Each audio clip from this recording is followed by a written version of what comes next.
antropomarketing na era digital é um conceito interessante, né? O antropomarketing fala de uma interseção entre o marketing e a antropologia. Isso tem crescido significativamente nas últimas décadas, né? Uma transformação que a gente percebe no sentido de ter como objetivo o entendimento de uma maneira mais profunda, né? Uma compreensão mais profunda do comportamento dos consumidores nas suas múltiplas realidades possibilitadas pelas tecnologias, né? Com vistas a alcançar o maior sucesso comercial. Então, como a gente viu até aqui, as tecnologias elas vão possibilitar novas formas de relacionamento, novas formas de consumo e também de novas potencialidades, né? Quer dizer, novas formas de você ter retenção, de você ter ali uma construção de uma memória de marca, de um recall, enfim, todas essas coisas que são fundamentais, né, na propaganda, na publicidade, na comunicação. Você vai fortalecer o seu conceito, a sua identidade, a sua relação de marca. A era digital possibilita esse relacionamento mais intenso. E o antropomarketing é uma área relativamente nova que visa compreender as narrativas culturais por trás dos hábitos de compra do consumidor. Então, nós entendemos que as pessoas compram porque elas estão aculturadas, ou seja, estão imersas em um determinado campo de referências e de práticas e de costumes que estão relacionados a uma grande nuvem que é essa cultura.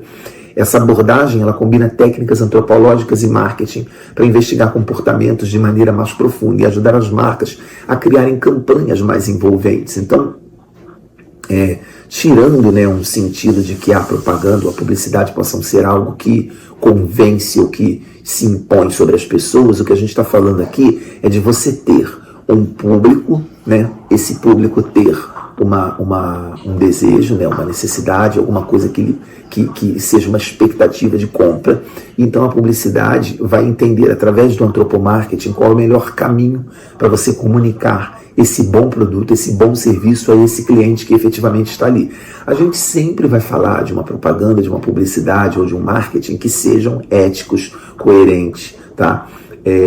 Nós não vamos trabalhar aqui com exemplos, evidentemente, que sejam condenáveis. A gente vai trabalhar sempre com o que nós diríamos com uma pureza de conceito, ou seja, com aquilo que deva ser feito de acordo com o propósito, né? O propósito ético, o propósito social e profissional. Então nós temos uma sociedade, né, que se pauta por momentos em que ela compra, os desejos e os interesses de compra, né, os interesses de consumo, eles não são necessariamente para necessidades vitais, ou seja, todos nós comemos, bebemos, temos algumas necessidades que são vitais. No entanto, existem algumas outras formas de necessidades que podem expressar os nossos anseios, as nossas expectativas de vida, o nosso estilo de vida, enfim. É meio que aquela música dos Titãs, né? A gente não quer só comida, a gente quer bebida, diversão e arte. Então existem aí elementos que são tangíveis, né? E elementos que são ou elementos que possam vir a ser mais objetivos e outros mais subjetivos. No entanto, o ato de consumir, ele faz parte de uma grande cultura, né? E tudo isso pode ser explicado, detalhado, compreendido melhor por essas ações específicas que são o objeto de estudo da antropologia e que então se combinam, né, com os objetivos do marketing para que se possa desenvolver alguma coisa que seja mais efetiva. O antropomarketing, ele propõe que as empresas anotem e compreendam os cenários culturais dos públicos-alvos, suas necessidades e motivações para desenvolver campanhas mais significativas e efetivas.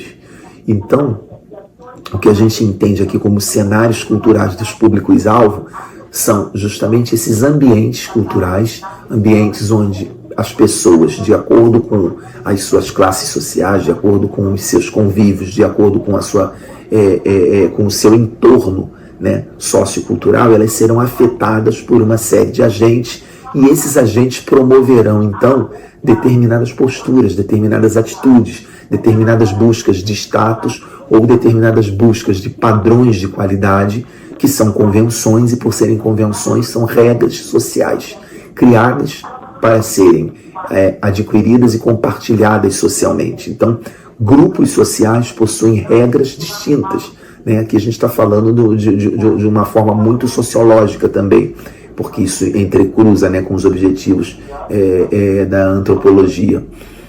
E como isso está vindo então para o marketing, é bom que a gente entenda isso, nesse cenário, como cenários culturais ligados, portanto, a influências, ligados, portanto, a grupos, a comportamentos de grupo e etc.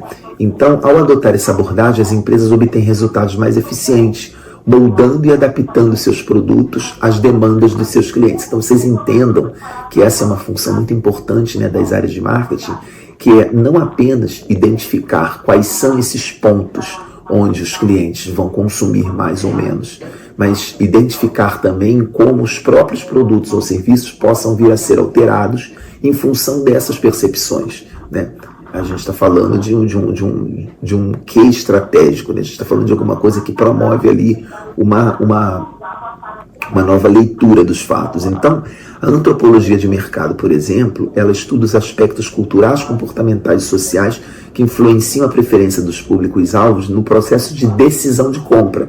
Aí ela está relacionada ao processo de decisão de compra, que também vai avaliar se aquele processo de decisão de compra está ligado a um facilitador, né? Você tem um delivery, você tem uma venda online, você tem uma possibilidade de parcelamento maior, você tem enfim, uma forma de pagamento que seja mais agradável, você tem promoções, enfim. Nesse contexto, a metodologia de entrevistas éticas se torna uma ferramenta essencial para compreender o comportamento desses consumidores. Esses consumidores são abordados e, mediante aquilo que se descobre das suas relações de compra, então torna-se mais fácil viabilizar produtos através dessas técnicas de observação e dessas entrevistas, né, investigando cenários de vida dos clientes, como eles compram seus produtos e serviços.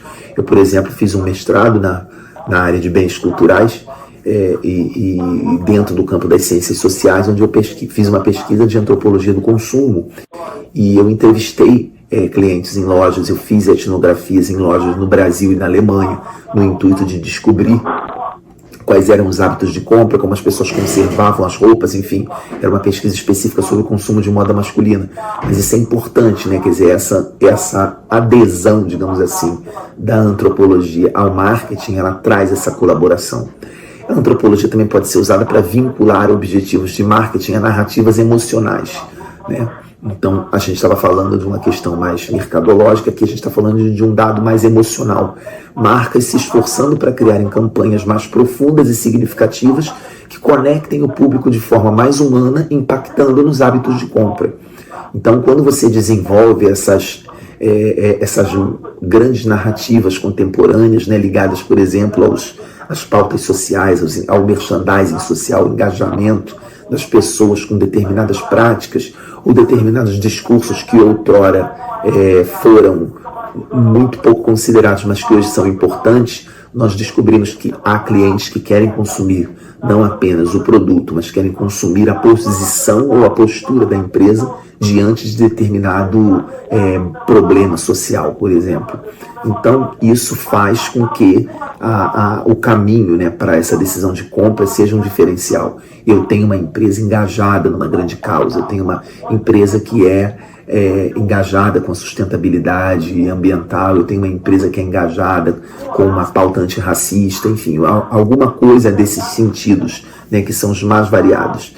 Então isso gera insights direcionados que ajudam a enriquecer os estudos do consumidor, né, quando você, através desse contexto antropológico, se aproxima dessas pessoas e descobre essas preferências, né?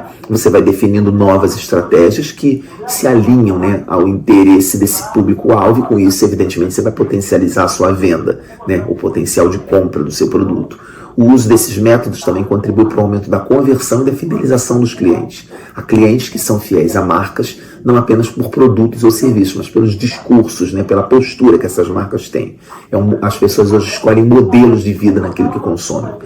Enfim, o diálogo entre marketing e antropologia se mostra cada vez mais frutífero e vai proporcionando às empresas esses novos modos de se comunicar e de produzir aquilo que os consumidores efetivamente almejam. Então, essas técnicas conjuntas da antropologia e do marketing podem ser extremamente oportunas para segmentar um público-alvo e gerarem estratégias de marketing mais eficientes. Então, o antropomarketing, aqui nessa aula que a gente encerra, como um grande insight para a gente pensar a nossa forma de lidar com o cliente na era digital, ok? E vamos então para o próximo tópico, onde a gente vai falar sobre um tema muito interessante, que é a jornada do cliente.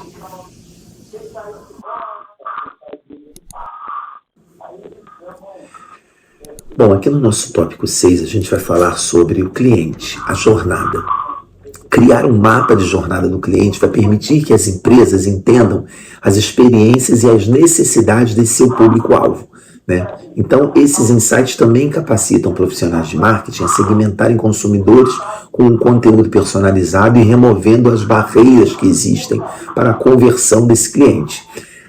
A jornada do consumidor ela é uma representação detalhada do processo de compra desse consumidor, ou seja, quais são os passos percorridos, quais são os passos que um cliente toma, né, que ele percorre, qual é o trajeto literal que ele faz até adquirir a sua compra.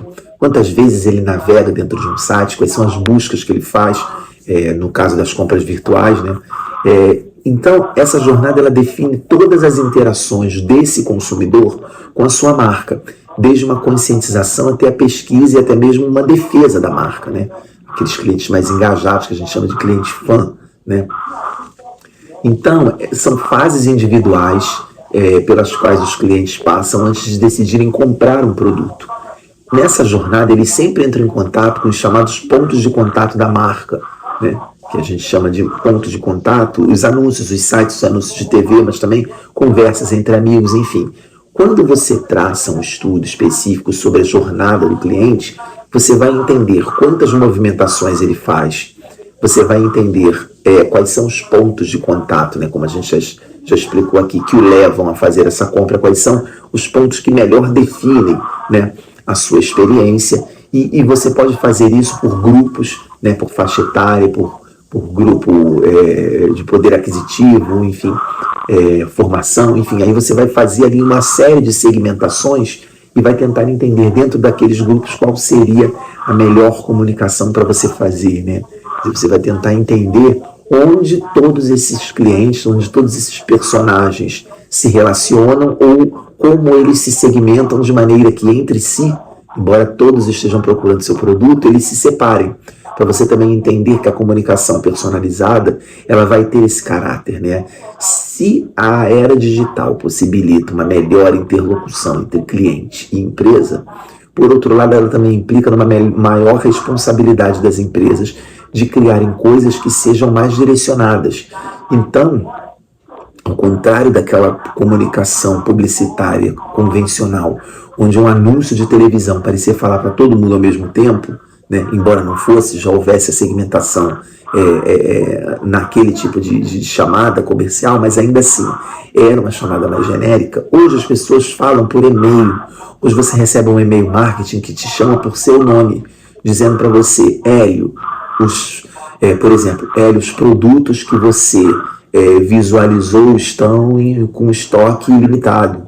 Né, tipo, compre logo, porque vão acabar. Esse tipo de e-mail marketing que você recebe, né, eu recebo muitos assim, eles sinalizam para um mecanismo digital e um mecanismo de aproveitamento, né, de toda a sua jornada como cliente para te comunicar, para te impelir, né, quer dizer, para te conduzir a uma compra. Então, efetivamente, isso é algo que é real e que faz muita diferença. Uma jornada do cliente, ela pode levar várias horas ou dias, né? O objetivo de uma viagem dessas é geralmente uma compra, um pedido ou uma solicitação.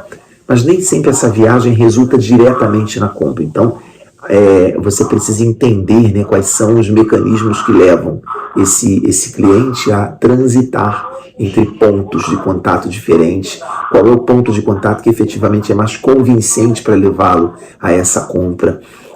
Essa jornada tradicional ela evoluiu drasticamente ao longo dos anos, né, com o comércio eletrônico, ele muda fundamentalmente a maneira como os consumidores compram produtos e é bom que a gente entenda que toda a relação de compra ela vai ser sensivelmente alterada, né, pelas tecnologias e cada cada opção de compra também vai alterar, né, as formas como se percebem essas relações do consumidor com o produto.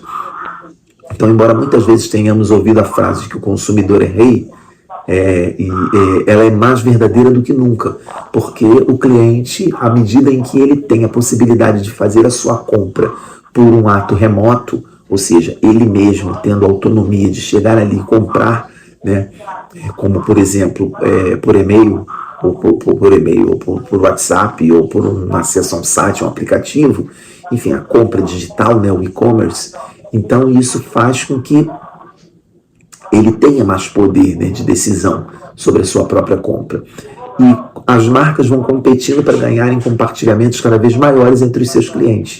Porque o cliente com poder de compra, ele gera novos clientes. Então, o nosso relacionamento hoje é um relacionamento nesse sentido, né, de percebermos como esses clientes se comunicam entre si também, né, divulgando aquilo que é a sua jornada. Eles podem oferecer, né, a gente tem tutoriais, né, a gente tem aí dicas, a gente tem sugestões. Então, é comum que pessoas sugiram a outras pessoas como comprar ou como fazer determinadas coisas. Então, são ciclos, né, são fases que quando a gente estuda, quando a gente consegue mensurar, se tornam algo muito estratégico, muito potente, né, numa relação de compra.